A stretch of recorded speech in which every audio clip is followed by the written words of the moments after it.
Hello, welcome back to 90s Rusty Retros. And today we're doing something a little bit different. We're going to do a car review.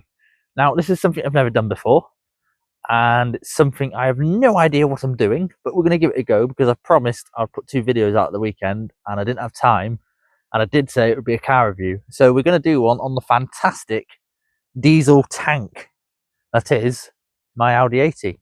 So, yeah, I'm going to do a little review on that, show you some of the cool features, or lack of features, but some of them are pretty cool actually. You might find.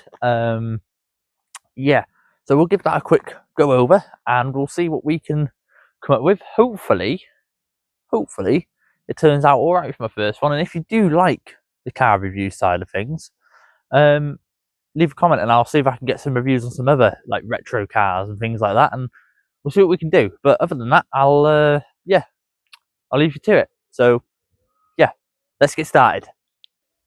Now, for a bit of background, this is a 1994 year Audi 80 B4, but it is 1995 registered, which means this was the last of the run before the Audi A4 came out, which I believe was 1995. The Audi A4 was just coming out. So this was the last of the run of the Audi 80s. So this is a 94 an M Reg, which is a 94-95 sort of in between that. It's a Stockport Manchester car, as you can tell from the number plate, as I was kindly told by a friend of mine. And it's the 1.9 TDI diesel, which is the fastest diesel engine you could get. You could get a 1.6 TD. You could get a 1.9 TD, a 1.9D, a 1.6D, and then the 1.9 TDI. Now, TDI isn't the most efficient or the longest range for diesel tanks, but it is one of the quickest and second best to the, I believe, 1.6 TD. I believe that's more efficient somehow. Not too sure. No idea. So a bit of background. This is basically the base spec. There's nothing fancy about it. It's on hubcaps. It's got no fog lights. It's got no frills. Ignore the black wings. We'll get to those later. Literally no frills, no side moldings. Ignore that. That was me. Literally just back to basics motoring. And I'll be honest with you, I like that. I don't like a top of the range car. I like basic reliability. And when you have something as basic as this, with a nice, simple diesel engine, and it's a pre-PD diesel engine, may I point out, it is fabulous. So, yeah, something we can all agree with, hopefully. So, like I was saying, she is a basic spec Audi 80. Ignore the boot in the door. The door hinges are broken in a way so that when you open the doors, they just self-close, like a Rolls Royce. But like I said, no frills, wind-up windows, no radio head unit because it was wired up wrong and broken. No air conditioning, no heated seats, nothing like that. No auto headlights, auto wipers, none of those frills. Same in the back with a little tear in the seat. Ignore that one. Again, manual windows, but twin speakers which are wired up. The front ones are on the dashboard. I don't know if you can see that. Yeah, it's a very basic trim, but I really like it. I think it works really well, if I'm really honest. Yeah, I don't know. I like the shape. I would like a B3. They have a nicer front end, but I don't know. There is something about it I really like. So, you know, it is what it is. Oh, God. Just look at the curves. Or should I say lack of curves, but there are certain curves. I mean, if you look at that boot lid, there's a curve there. Very subtle, but there is one there. Other than that, it's very boxy, if I'm honest. As you can see, 1.9 TDI. It was one of the later engines that came out. It's not clean, I do apologise. It's not been washed. It is my daily driver, so it has not seen a wash for a long time. But yeah. Right, on to the quirks or lack of quirks. So, talking of quirks of the Audi 80, You won't be able to really see me because I want to be able to show you these quirks. But let's go about with the glove box. Forgive the car that is now passing. Basically, there's not a lot to it, but it's really well put together. So you've got, let me just move you a little bit this way. There you go. So the passenger gets 2 vents. Really cool. Not every car gives you 2 vents. There's your on-off slider. Pretty self-explanatory. Your front speakers are on top of the dash here. Don't know why. That's where they decided to put them. You've then got your glove box, which is, if you've seen a video, is recently off another Audi AT, which has been added for £20 because mine was broken. But they also give you, which they don't give you on most of the basic models. This is, I think, maybe 1 or 2 up from base. I can't remember. I'm pretty sure it is a base trim, but it's not the lowest trim. You get a chrome inscription of the Audi AT. Now, that might appear upside down for you, but that's pretty cool. On most of these, it's just black. It's just a black bit of material. This is actually a chrome emblem. So, yeah, it's pretty cool. Now, going through the center control stack here, you have 3 vents. So 3 vents in the middle here. So you've got 2 on the passenger side, 3 there, and then 1 on the driver's side. So, you know, you've got fucking 3, 4, 5, 6 front vents for whatever reason. Very generous with the ventilation in this vehicle. You've got your hazard warning switch, pretty self-explanatory. Big chunky button, works fantastic. You've got your rear demister or defroster button, your rear fog lights, and your headlight leveler device, which is electronic, obviously. You've got next to that, near the steering wheel, your coin tray, or whatever you want to call it. If you paid more money, you would have had heated seats, ABS on and off, and a traction control on and off button. But we don't in this model, obviously. Front fog lights also would have been here. Here would have been the radio, but obviously someone messed it up, so there ain't one. You've got your heater controls here. So you got your fan. That's just fan on. Then 1, 2, 3. Oh, 3 and 4. Hot and cold. That's hot. That's cold. And you've got vents, feet, windscreen. That's all you've got. 3 options. Yeah, they all work, except the heater, because the heater box is ruined. You've got a massive cubby hole here, which is full of my shenanigans, as you can hear. You then have a massive ashtray, because this was the 90s, and everyone smoked. So, yeah, massive ashtray.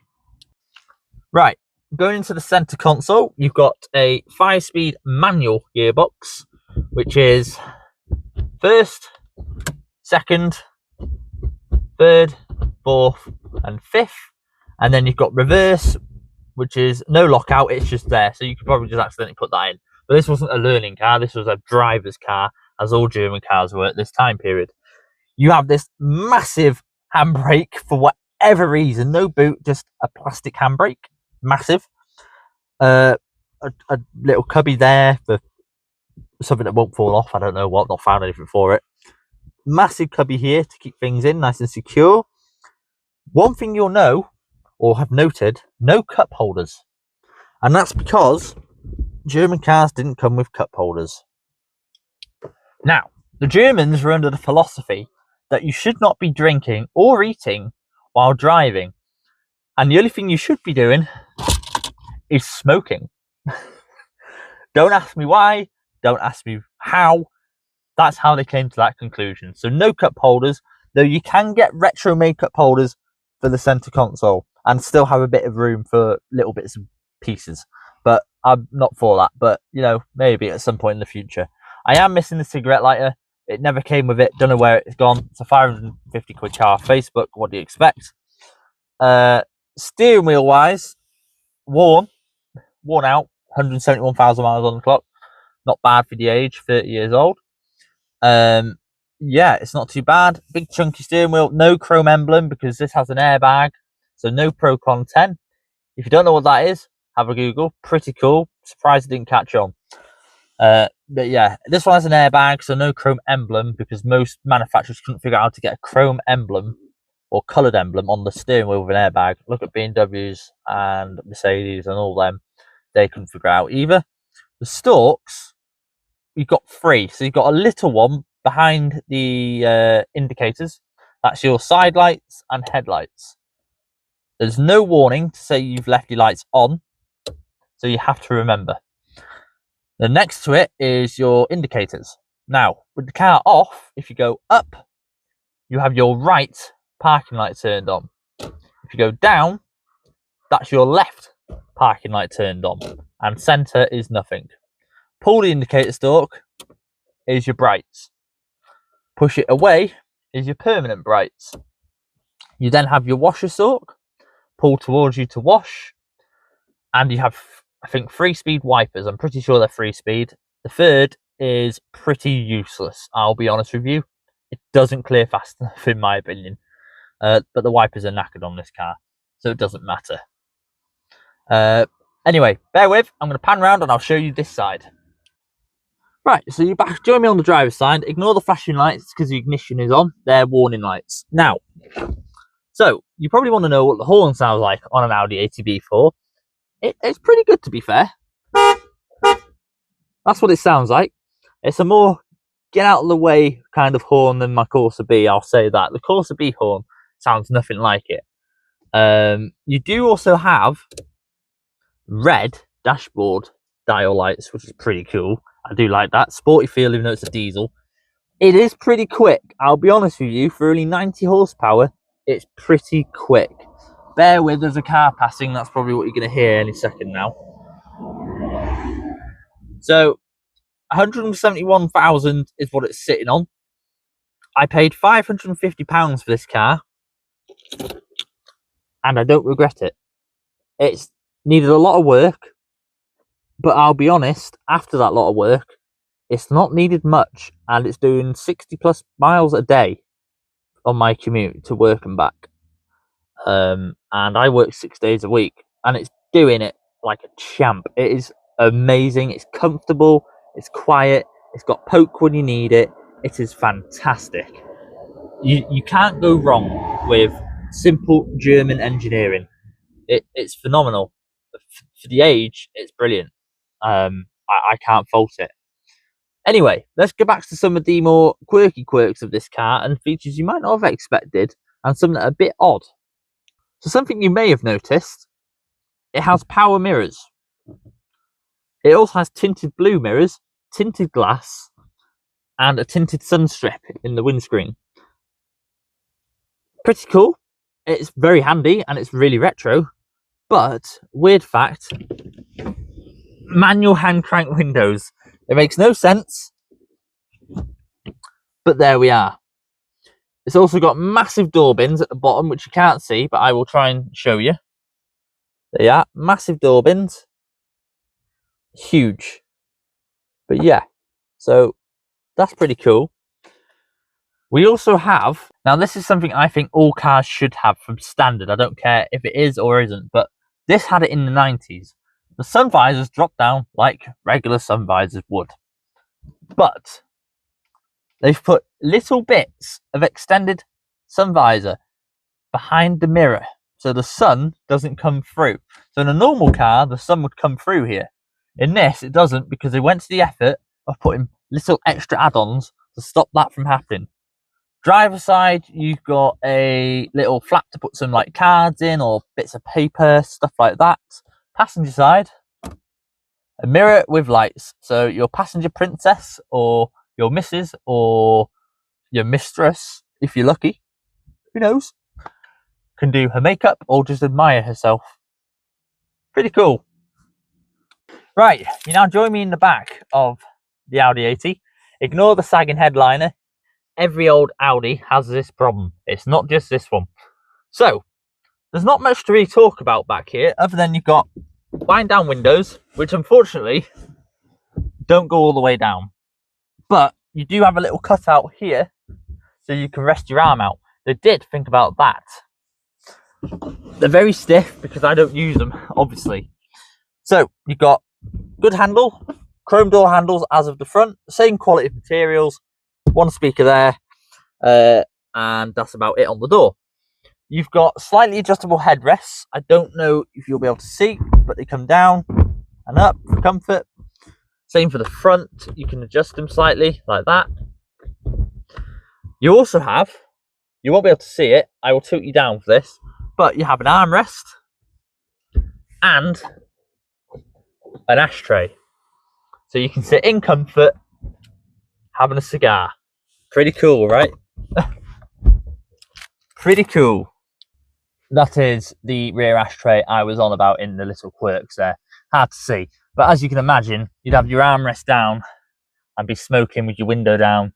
Life would be good. And this is comfortable. Trust me, I've been in the back of this and been driven. It is very, very comfortable. Now, something else this car came with, which I don't know if it was standard, an electric tilt and slide sunroof. Now, it's not glass, it's metal. But it is electric and it's worked faultlessly. I don't know if that was standard or someone paid a lot of money for it. I have no idea. But this is the depths we'll go into here. Pretty cool. That would have been an electric aerial in the day. Sadly, it is broken. You have to manually pull it up now, unfortunately. But other than that, most of the electrical stuff works fantastically. So, panning round to the boot here, you can see it's full of my work stuff and camera stuff and other shenanigans. Even some oil, just in case, you never know. A knackered boot seal surrounds the boot. It is a very big boot. I'm sorry, I just adjusted the stand there. It is a very large boot. I will be brutally honest with you. It is massive. Now, if I just move some stuff here around, I could probably, if I'm honest, let's have a look. Let's see if I can prove how big this boot is. There you go. You can fit one of me in this boot, no problem. Pretty cool. Now this is the heart of the beast, the mighty 1Z 1.9 pre-PD TDI diesel engine.